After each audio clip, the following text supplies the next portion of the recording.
Hello, everyone, and welcome to our webinar on practical tips on using technology for legal empowerment.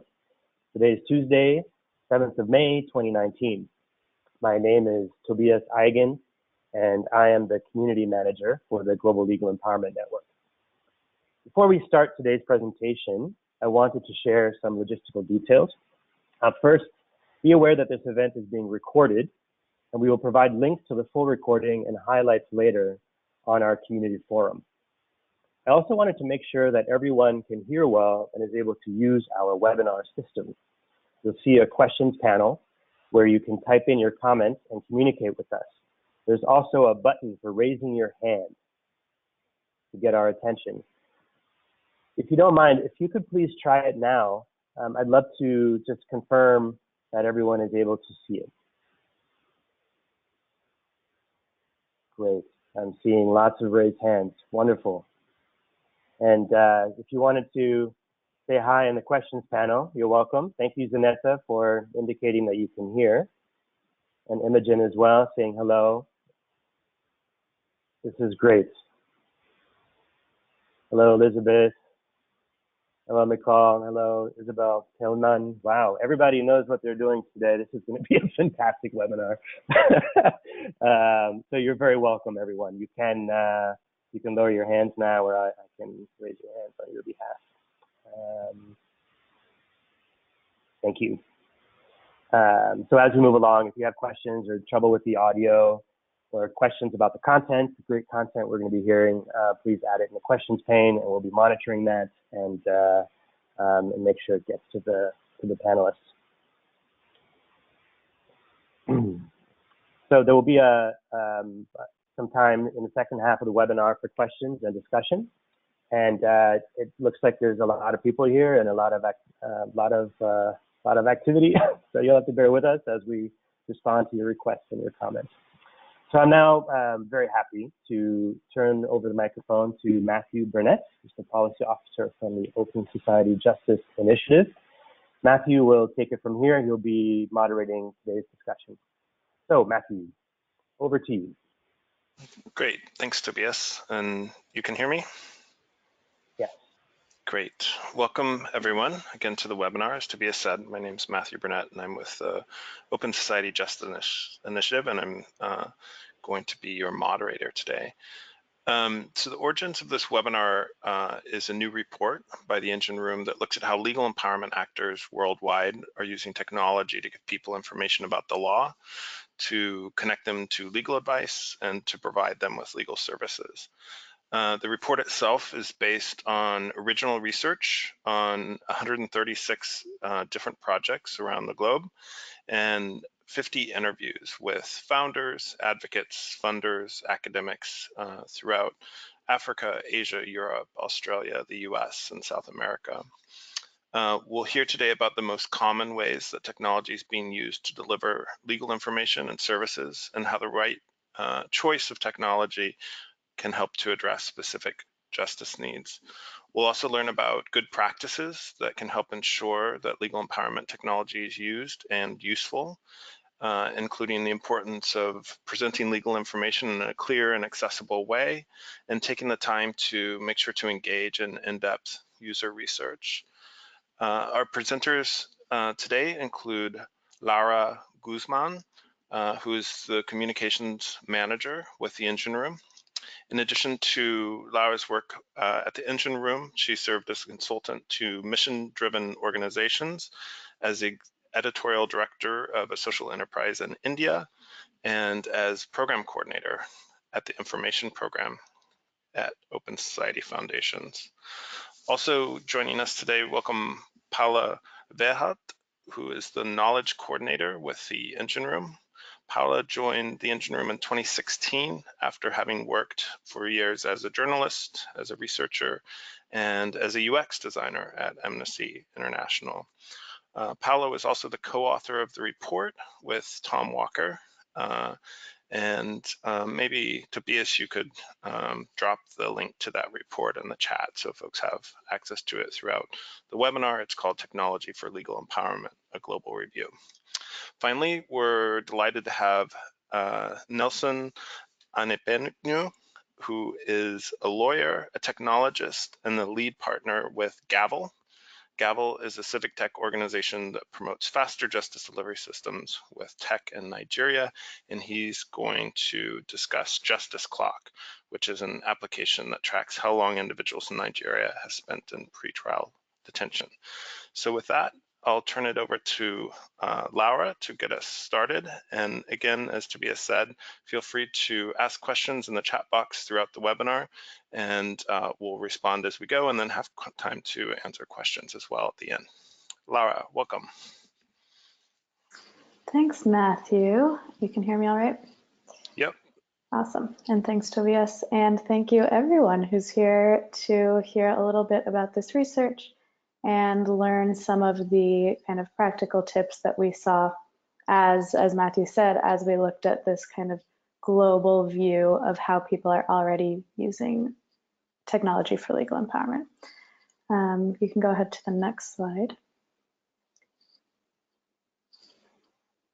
So, as Matthew said, this is drawing from a really big body of research that is globally representative in a lot of ways.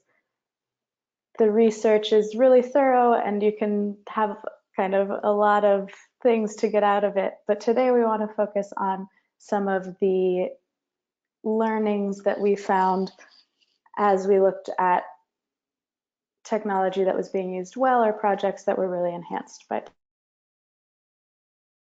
that we'll talk about in more depth in a couple of minutes when I pass it over to Paula are, number one, the importance of grounding your idea in knowledge.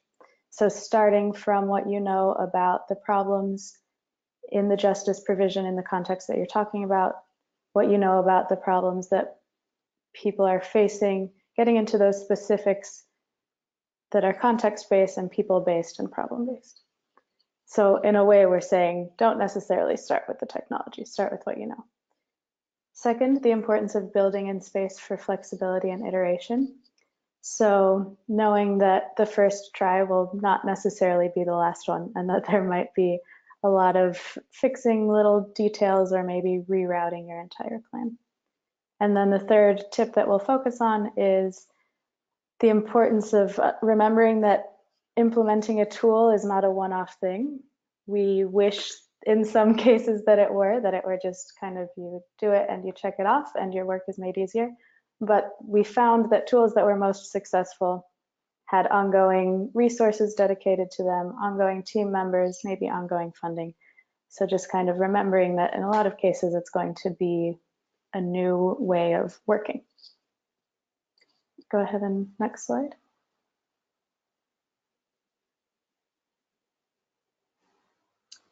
And one note before I pass it over to Paula on context, when we say technology, we know that that can be pretty broad. And in the case of our research, we mostly looked at static websites, web applications, and mobile applications.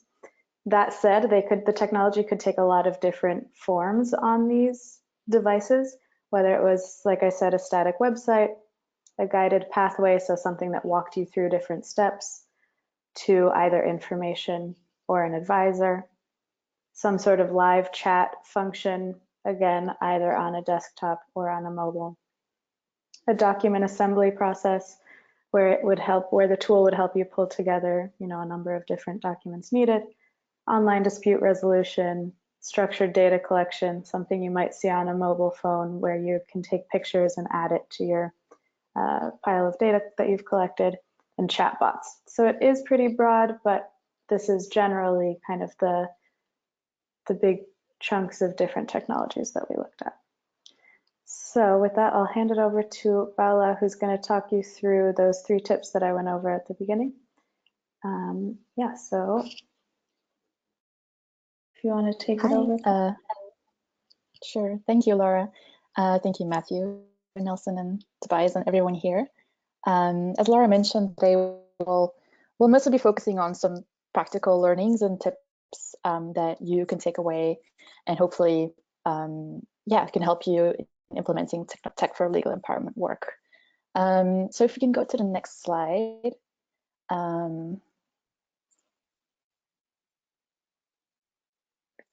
Firstly, in our research, we actually found that ideas were that were grounded in knowledge of both the problems in justice provision and of the people who face them were probably more likely to be effective and to have an impact. And just by saying this, I also want to highlight the diversity that exists within our community of legal empowerment practitioners. And I just wanted to emphasize that there's really no one DNA of an organization that would be ideally suited to implement tech into their work and to be successful. So even if you think, oh, I'm not a computer scientist, I wouldn't know how to think about using technology in the work, that's totally fine, and you're not alone in that. And as Matthew mentioned, we interviewed 136 organizations. We researched 136 organizations for this report, and maybe a handful or a little more were actually had a background in computer science and technology. So what we do know is that the main ingredient for actually achieving impact in using tech for legal empowerment is to understand that, to really understand what problem you're trying to tackle, as well as the needs of the people who are affected by this problem, and that ultimately you would be trying to help with your solution. So next we'll talk about what this looks like in practice. Next slide, please. So in practice, the ideas for legal empowerment tech tools are generated through really a variety of ways. So for example, some founders may have personal experience of the justice issues and were then propelled to design a solution for this problem. However, that said, one main thing we've found in our research is that effective solutions are always preceded by an in-depth look into what the users and the community of users of your solution need and want. So several interviews mentioned that the user research that they conducted, the actual talking to users and listening to their needs, led them to fundamentally change and challenge the assumptions that they had at the start of the project. So we can see one quote here from an interviewee who said that even when you think you know people very well, things will only bubble up in user testing. And going to the next slide, I'll share an example of an organization that was very successful in doing so. So Lawyers for Farmers is an Uganda-based initiative that was originally created by Kampala Legal Aid and then turned into a separate organization. So what they do is they provide farmers with basic legal information through an SMS platform. They launched the solution, this SMS solution, in 2017, and then they followed up that project with a WhatsApp launch in 2018. And on this slide, you can see how Lawyers for Farmers shared with us examples of feedback that they received from their users, as well as an overview of their vision. And if we go to the next slide, I'll talk about how they got there and why they are such a great example of this in-depth user research. So Helen Mukasa, who's a co-founder at the organization, told us that you should start by being clear on who you are designing for. It must be designed for the people you are working with. Don't think for them. And we think that this is really key to why they are so successful at what they are trying to do. Helen, who's actually has a background as a lawyer at a pro bono organization, she was involved in working at her family farm when she noticed that many of her family members were asking simple legal questions. So then she started to think about what she could do to help them in a solution. So rather than jumping to a straight development of, let's say, a mobile application, Lawyers for Farmers started with in-depth user testing and listening to their users. And then this led them to significantly change their business model and their ways of working. And then this helped them decide to develop a solution that really suits the context of their users, being an SMS solution, because your users are familiar with this type of solution.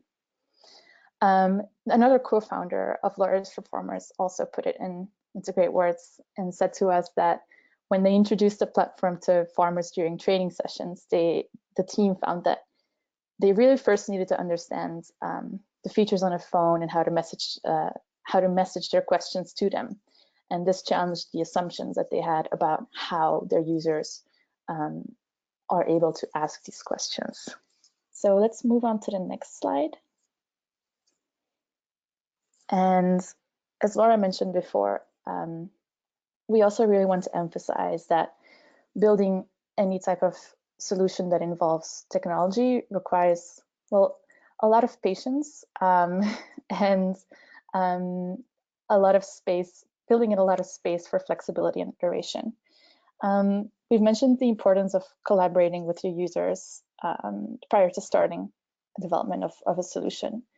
And I think, as we all know, when you're working with other people, there might be new ideas, challenges, and opportunities, and this also affects your plans and they can change. But we found that usually this is for the better, and that's okay. And these inputs from people that you work with and your users can actually make your project better. So let's move to the next slide. So when we say building in time for flexibility, we do mean project design, but beyond that, we also think that you need to be flexible in your relationship with your users. In practice, this means tailoring the way you communicate to the needs of your conversation partner. Ultimately, if you want to reach your audience, you need to learn how to speak their language if you don't already. So here we have an example of Barefoot Law. They tailor the language according to the questions they receive over social media, such as, for example, through a popular Facebook page that they have. They told us that if someone writes a message in a certain way, we will respond in the same way. We even make grammatical errors on purpose and use slang and colloquialisms in our posts if it helps us interact with some people. And this, they found, really increased the level of engagement that they had with their audience. So let's move to the next slide. Also important in flexibility is when we're looking at the actual building of a tool. Let's say you got there. Even in this case, in this stage, you need to consider your relationship with your users and to always make sure that it's whatever you build is built with and not for your users. So several organizations we spoke with emphasize the importance of always involving the users while building the tool. So not just forgetting about your relationship with the users when you move to the implementation phase. Some examples of organizations that do this very well are Nyaya in India. They have in-person meetups with users in different cities to discuss needs that might pop up or things that they would like to see on the website. So basically, in short, to sum it up, keep the conversation with your users alive at this stage too, and at any stage. Let's move to the next slide. So thirdly, and also following on what we just said, implementing a tool requires ongoing efforts and work. Now, I don't want to scare you, but the conversation or the work obviously does not end when the product actually goes live.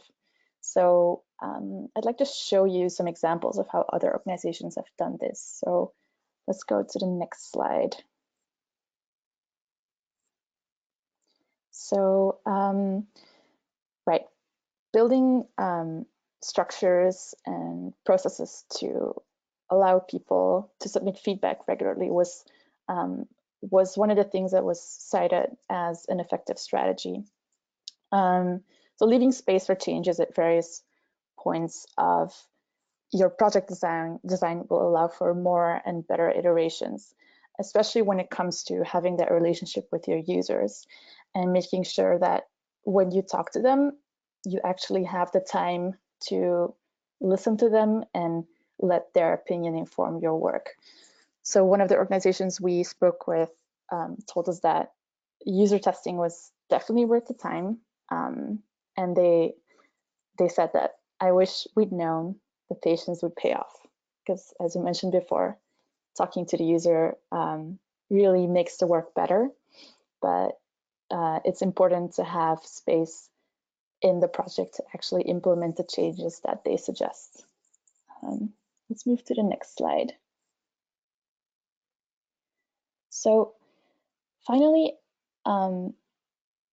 many interviewees we spoke with, they felt that the initiatives that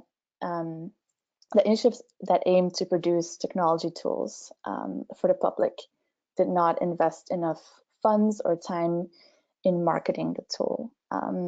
So as I mentioned before, the work doesn't end once your product goes live. So think about what will happen once your product is launched. Think about how your solution will actually reach the people that need it and how you want to reach them.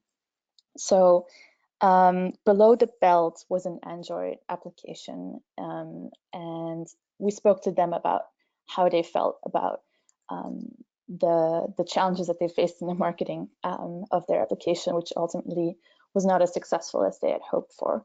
And they mentioned that marketing requires clearly defined research of the marketplace and planning while the product is in development and not when it is released, because at this stage, it's really almost too late and there's little you can do to fix that issue.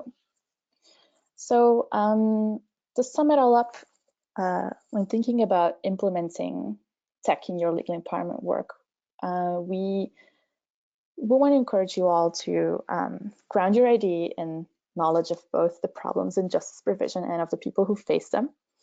So do the research, learn about the problem before you're thinking about the solution.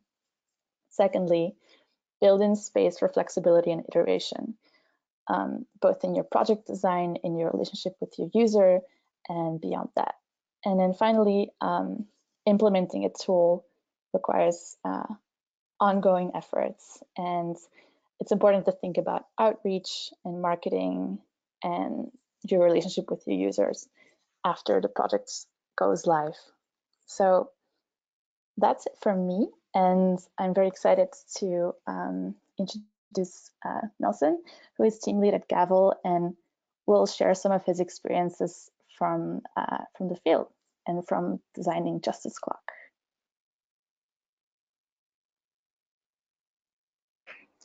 Hi everyone, my name is Nelson Olaniboko. I am glad to be here. Thank you, Paula, for the introduction. I would like to mention one or two things before cascading down to Justice Clock. And I would like to say that every designer needs to know our audience. You need to also know what you intend to solve and how best to reach such an audience. One of the strategies we use in Gavel is to design graphics. Our first strategy is, who is Gavel's audience? We design Gavel to bridge the gap between millennials and access to justice.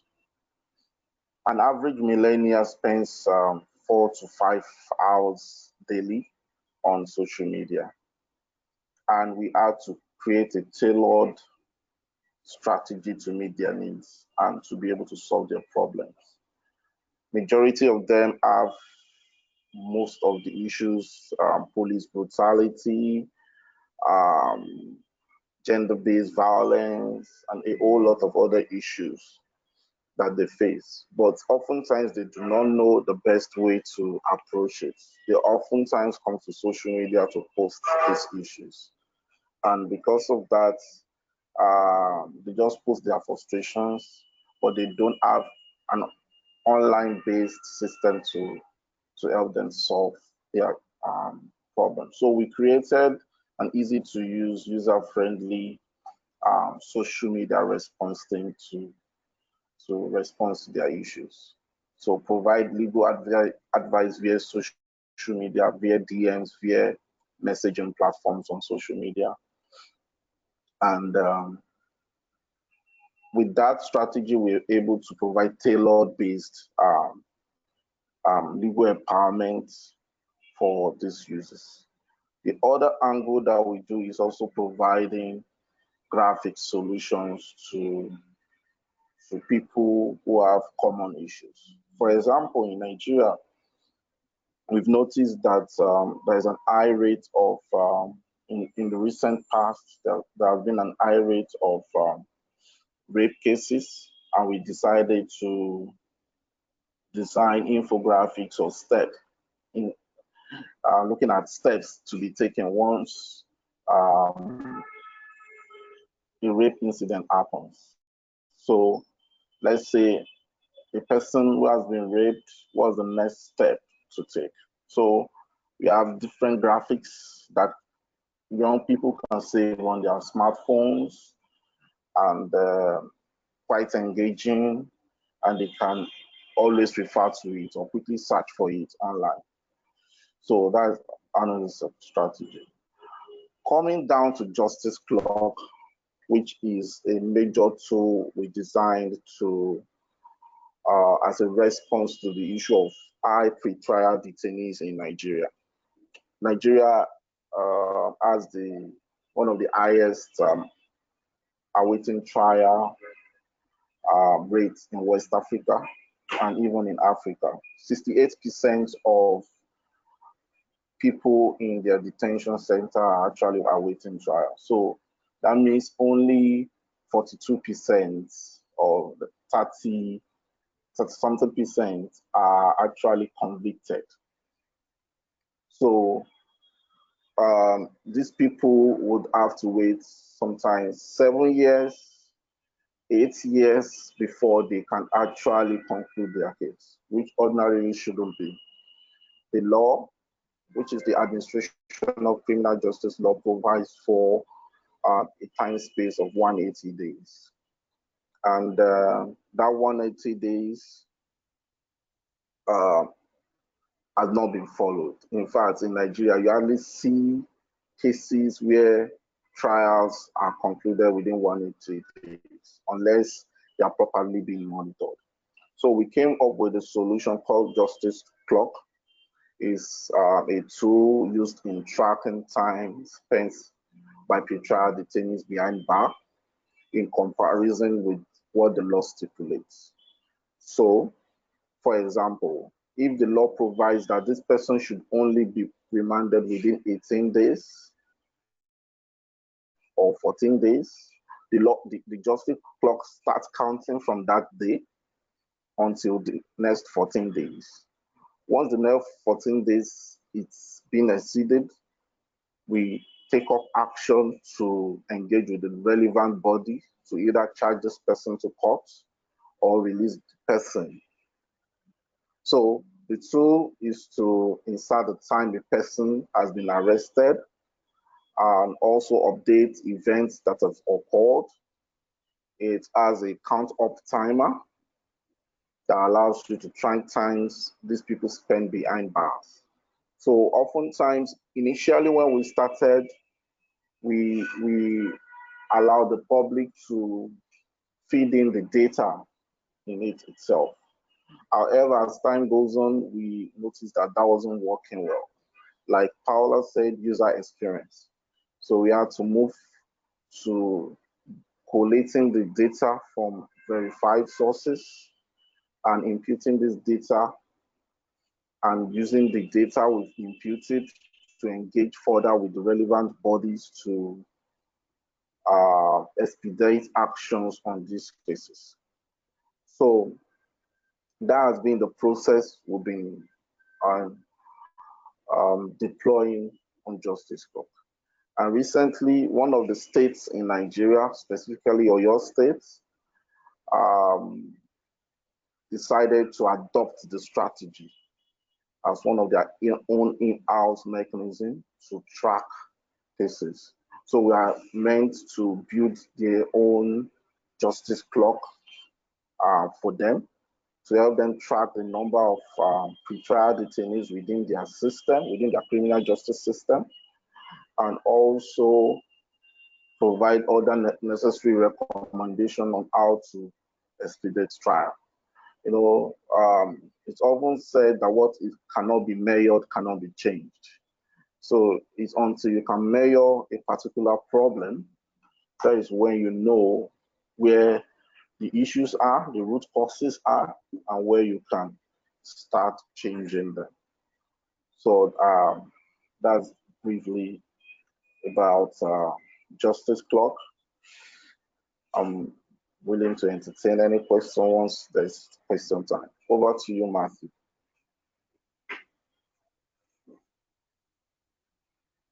Fantastic. Thanks so much, Nilson, and also to Laura and Paula for your presentations. So we have lots of time now for questions, and we've got a couple in the queue already, but I'll invite folks, if you have a question and you'd like to ask the presenters to respond, if you could just put them in the chat box, and we'll get your questions as we go. So first we have a question from Stacy Lay, who asks, when lawyers are giving legal advice using a WhatsApp tool or other synchronous chat tools, do they follow it up with additional paperwork for documentation purposes? And maybe Paula, I'll start with you to respond to that question. Sure. I think this is such a great question because it points to a lot of the things that we've talked about in the presentation. I would firstly think about what kind of question they have asked, and I think the answer largely depends on that. Like in the case of a question that is easily answered, I think it can stop, the communication can end after just a quick reply, right? In other cases, the organization might point to resources or might point a person to a local paralegal or someone in their community who can help them to figure out a more complex answer to this question. So pointing them to other resources can include pointing them to documentation and additional paperwork, but it can also maybe be pointing them to a person or a center where they might have that in-person contact that is so important and necessary when providing legal aid. Great, thanks for that. Nelson, we have a question for you. On Justice Clock, did you develop the tool in collaboration with justice institutes or organizations, or were you developing it from a position that was outside of civil society? And that question comes from Elizabeth.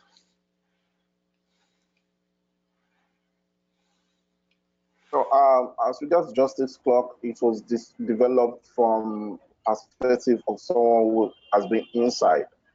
Prior to development of Justice Clock, I'd been working as a pro bono lawyer, and I'd had a lot of issues with the prison, and the prison was not in synergy with the Ministry of Justice. That is the prosecutory agency in Nigeria. So oftentimes they have mixed paperwork issues. Paperwork get missing. And because some of these people behind bars do not have lawyers, most oftentimes there is no one to follow up on their cases. So they just, the language in prison, and they are forgotten. So what Justice Clock came to solve was to keep track that there is someone behind the bar, and that is only awaiting paperwork from the Ministry of Justice for them to, for the person to be charged to court. And once the person is charged to court, the justice also keep monitoring the processes that the needed time frame is abided with. Oftentimes, you don't get the 180 days, which is the target. But what we are able to achieve with that is that we keep tabs. So ordinarily, what should have been on for years, we might be able to reduce it to months. So that's as regards that.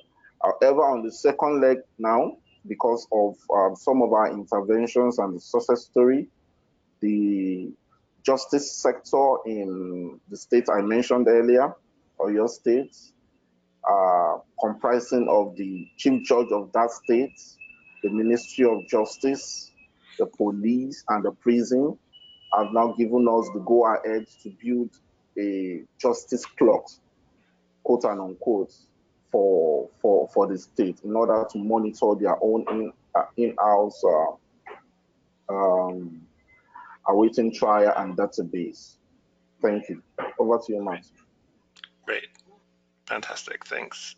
So we have a number of questions around how to address barriers that our clients or beneficiaries face. And so Sonata asks about rates of literacy. Silas asks about how to address rural gaps or sort of addressing barriers of geography. Maybe a question for all of the panelists to respond to is, how do you ensure that, or how did we, what did we learn about the ways in which technology does or does not reinforce existing barriers that our clients and beneficiaries face? Sure, I'm happy to start.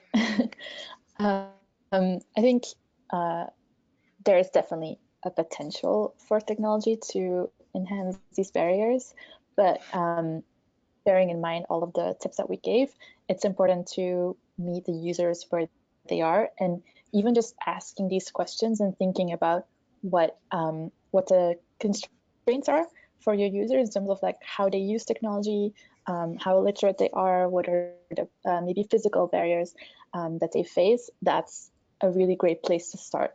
And then moving from there on out, I would recommend talking to your users, asking them how they interact with technology, and using that as a base to really not make any assumptions and not think that technology is a fix for all of the problems. Maybe someone else would like to add something else? Yeah, Nelson, how have you addressed some of the geographic and language and literacy barriers that your clients experience? So Justice Clock is not the only tool we deploy in Gavo. So there are some other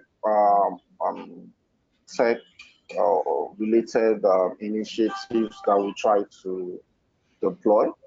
So basically, we have we also deploy the use of infographics and graphics to respond to some issues, and this we try to make it in the various major languages in the country. So we have like 3 major languages. So we try to make it in other languages. And also we have Pidgin, which is more like a general language. Even the uneducated understands Pidgin English. So we also try to make some of these tools in Pidgin. And other areas where we cannot understand these people, we make a call to them, and we get someone within the team that can speak in their own language. So whichever language they can speak, they can still communicate with us via phone call. So we try to complement different technology with other solutions. So in worst case scenarios, once you cannot solve this, it's either you you also link them with the nearest lawyer that works with us, the volunteer lawyers.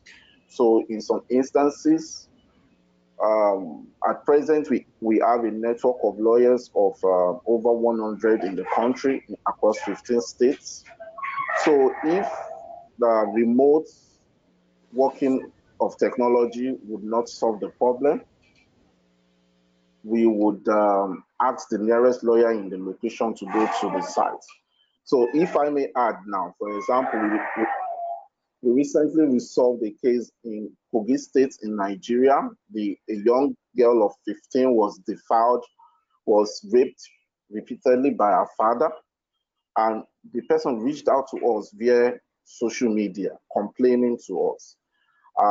We provided legal support via the DM, and we now sent a lawyer from our Abuja office, which is the state capital of the federation. We sent the lawyer to the Kogi State, which is like a 5-hour drive.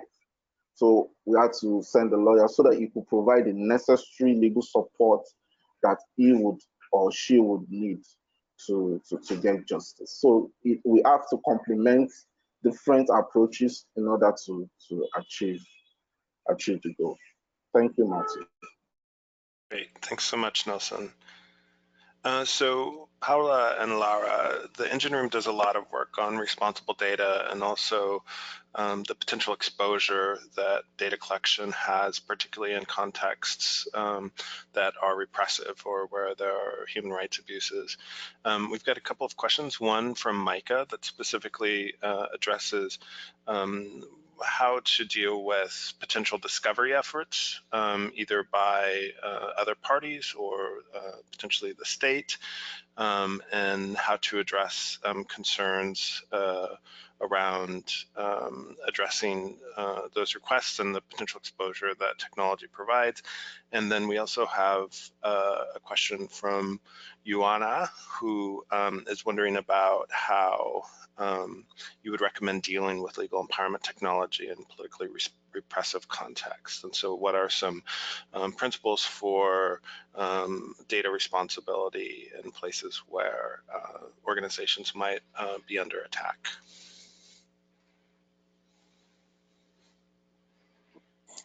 Sure, great questions. And you're right to say that that's something that we always try to think about when talking about technology as the engine room. And yeah, I think when you're in a position to provide anyone with legal advice, that puts you into a position of power when this person is obviously in need of help and you can give that help. So it's important to handle that relationship with care. And also when technology comes into play in that relationship, that needs to be something that we take into consideration, of course. So it's a challenge. In some cases, some organizations were more worried about complying with regulatory privacy frameworks, but of course, in many countries in the world, there are more. The context is one of more repressive regimes, so users would describe privacy as an important issue for them. So one thing that we would recommend is thinking about privacy policies and handling sensitive data and handling those relationships with your users with the utmost care and respect, and thinking about ethics of collecting any type of personal information and transmitting it and sharing it, and just thinking about this throughout the project. And in the report, we also have a section that focuses on data protection and privacy challenges. There are a number of resources linked in that section as well that that hopefully will give you more context and more, just more information about how to handle this. And our door is also always open if you have any questions around responsible data and legal empowerment. That's something that we'll be happy to assist you with. Great. And Lara, did you have anything to add? Yeah, I think Paula covered most of what I was thinking, but it's also important to consider, again, from the perspective of the user, be they your client or someone who's just looking for information, to consider what actions they might do differently if they have this technology tool and what that might mean in terms of the own risk they face. I think this is more relevant in the question related to politically repressive contexts. But if they're downloading an app and someone sees that they have that app on their phone, what could that say or what could that not say about who they are or what other problems they face? So also considering not just the security of your own technology and your own in-house devices and that kind of thing, but also considering what burden you might have to educate someone who's using your app or your website about the risks that they could or could not kind of accrue by the virtue of using it. And also knowing that at some points, again, totally dependent on context, at some points it may be the case that you decide that the particular tool or technology that you're thinking of implementing could bring more risk than benefit. And that's a very real kind of decision that people often need to make when talking about technology in repressive or otherwise sensitive contexts. Great, thanks. So Nelson, we have a couple of questions that I'll put to you because they are so context specific, and we'll hear from your context and your perspective. And they relate to the role of technology and its potential implication of lawyers' ethical obligations or professional responsibility. So given that that's very context specific, and obviously we're not giving legal advice here, what has been your experience of trying to balance innovation with technology and increasing access with potential sort of challenges around the way in which existing ethical obligations for lawyers have impacted your work and your context? So if I get that right, are we allow the ethical obligation, or can you please repeat the question? Yeah, so are there rules that relate to the way in which lawyers can provide legal advice and the context in which they can do that, and the ways in which you're trying to do that using technology? And has that caused any challenges for the way you design your tools or you approach the work, or has it been in line with existing ethical or professional responsibility obligations? Okay, so like I feel like every other country, they have regulatory bodies. The Nigeria, we have Nigerian Bar Association. I believe America has their own bar association. Oftentimes, those are the major regulatory bodies, alongside with the extant laws. So one way, the way we've been using within our organization is to try to know the extant laws and also try to work within the provisions of those extant laws. So, for example, in Nigeria, there are issues with advertisements. You don't advertise, and you don't advertise your legal practice or how effective you are, and some other just to show off or to bring huge claim to yourself. So we in our organization try to limit our strategy to basically legal advice and connecting them with the lawyers in their location, and also giving them tips that could help. So those are not regulated. So basically, that always been our strategy, working within the bounds of the law.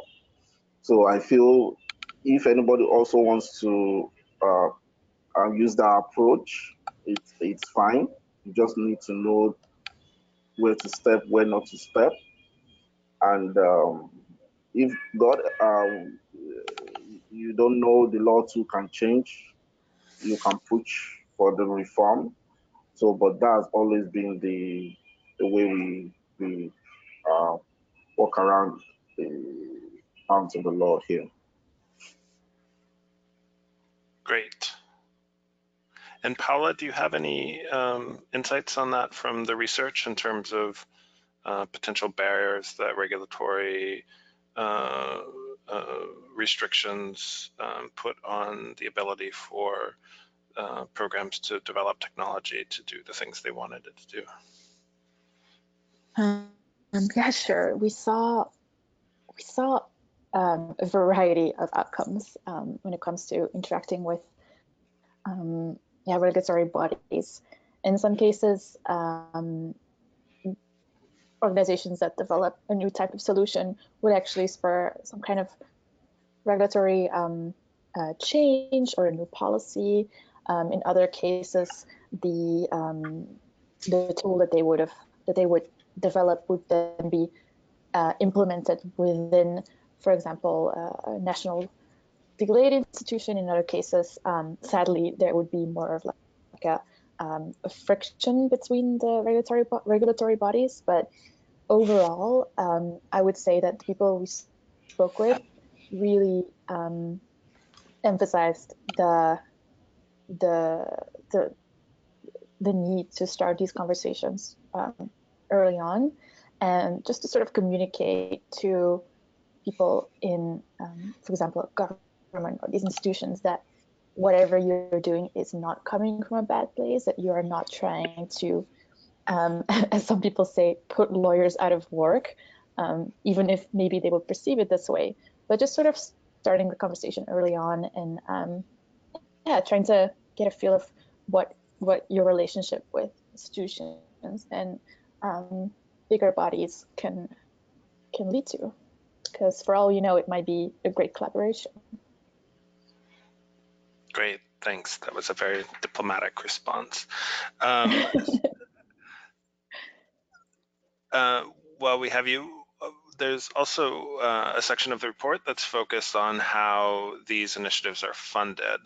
And that includes donors and prize challenges, but also potentially the role for private sector. And I'm wondering if you could talk about your experience, both in terms of founders, some of whom we discovered came from private sector, but also the role that private sector might play in supporting the initiatives.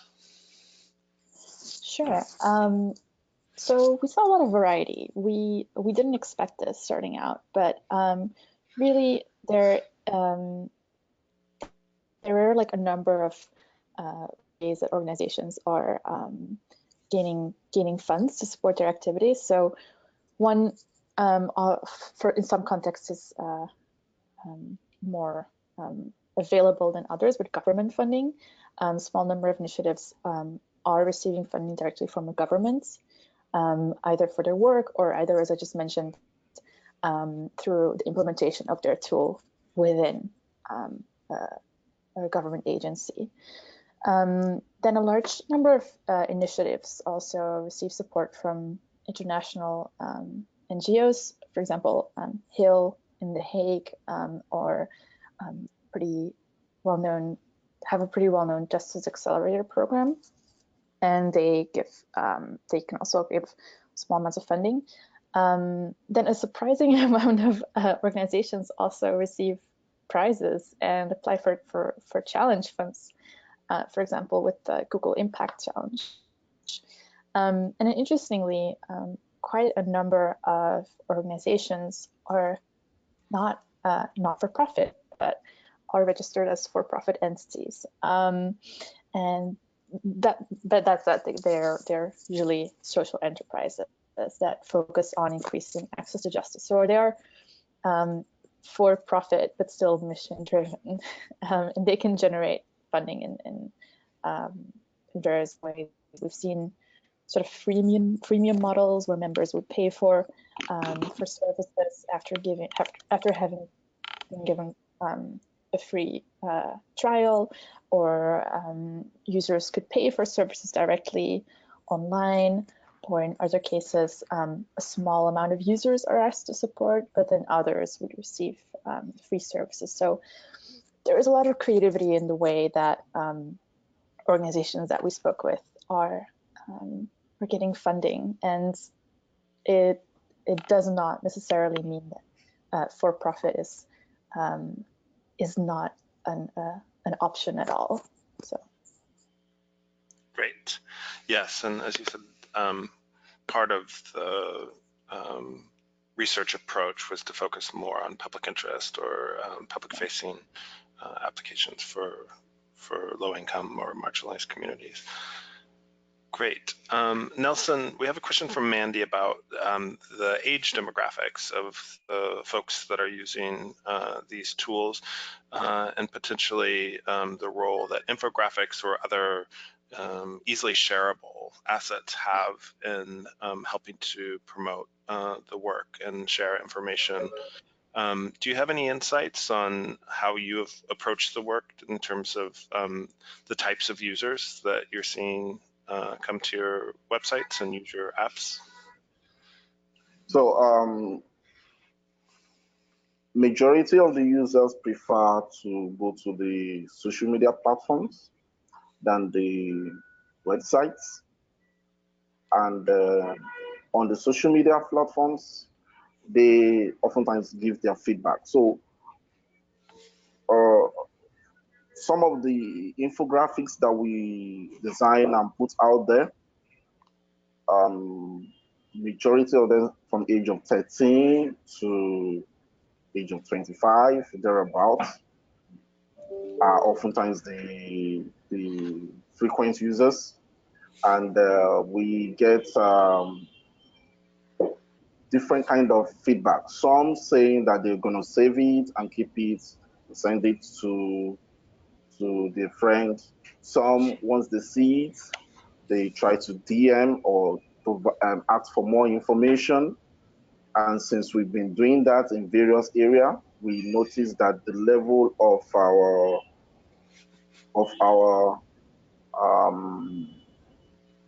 the questions asked in that sector of infographics we put out will increase.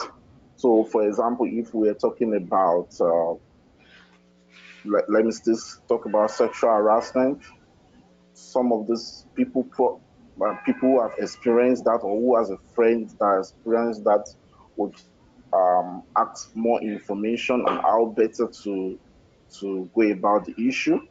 So we've had events of people coming in privately through the chat mechanism to ask that they were raped 4 years ago, and that how best can they go about this. So we now give them tailored based response to help them solve those issues. So those are just the kind of feedbacks that we'll get whenever we put out these infographics or graphics to educate the audience. Fantastic. Thanks, Nelson. So I think, Paula, I'm just going to ask you to respond to one more cluster of questions from McCall, Jay, and those are focused on the question of what are the challenges that we saw in using technology for legal empowerment. Where were there barriers around internet connectivity and how did folks address those?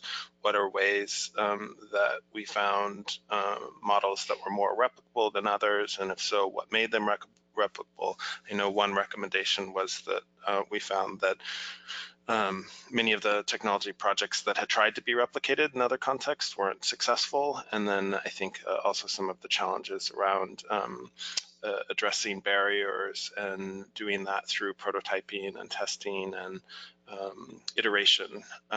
Maybe you can just reflect on that, and then we'll wrap up with some concluding resources and contact info for folks at the engine room.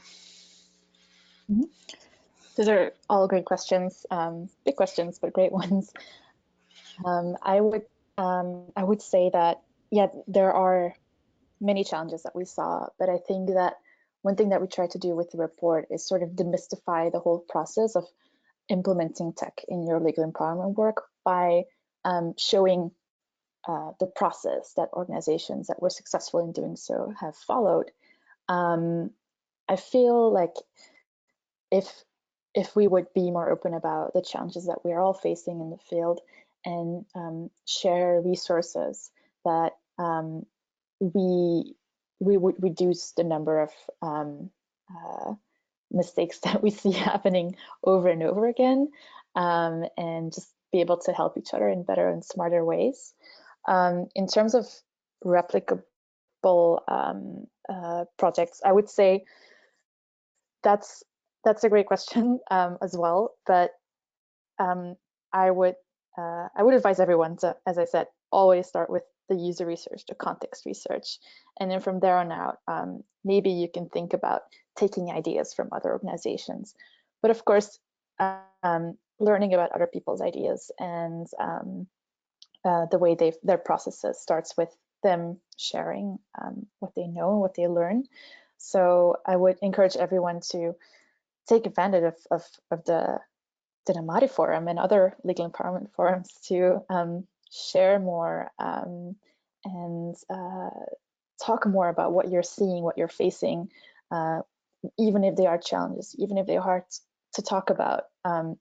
We've spoken with 136 organizations, and so many of them face the same challenges. So I feel like if we would all just talk more, we could just learn more from each other. So yeah, I would end with that. Excellent. So I think we'll move to the next slide with some resources. And while we do that, we're already a couple of minutes over, so maybe I'll wrap up. You can see there are links here to the report itself, which was provided earlier in the webinar, as well as different versions of the report, an online summary, and a legal empowerment email digest, which is fantastic. It's a propeller series that shows just one email a week over 6 weeks that helps to digest the report into smaller chunks and allow you to explore resources around each of the sections, and then some fantastic support tools and light touch support that the engine room provides.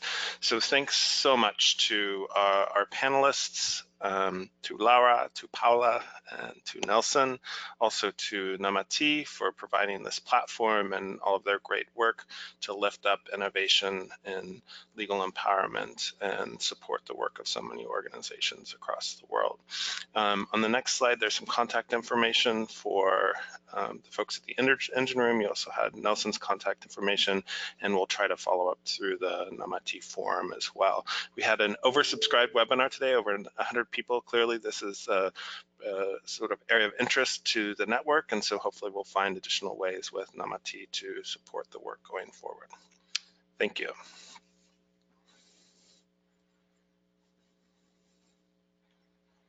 Fantastic. Thank you so much, Matthew. You've pretty much said everything that I was going to say. I do encourage everyone to join the Global Legal Empowerment Network. We have more than 6,000 practitioners sharing their experiences and opportunities through the network. There's a lot going on there, not just to do with technology. So as you said, Matthew, technology seems to be an incredibly important theme that affects everyone.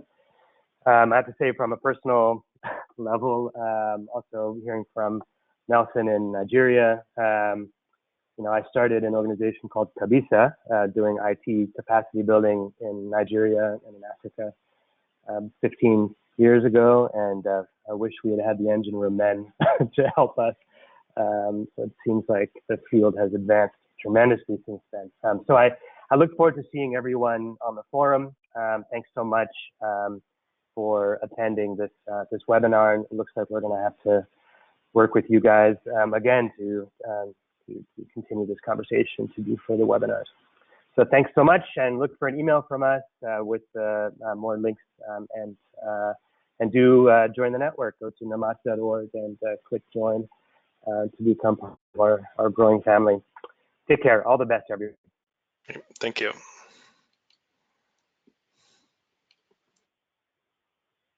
Thanks, everyone.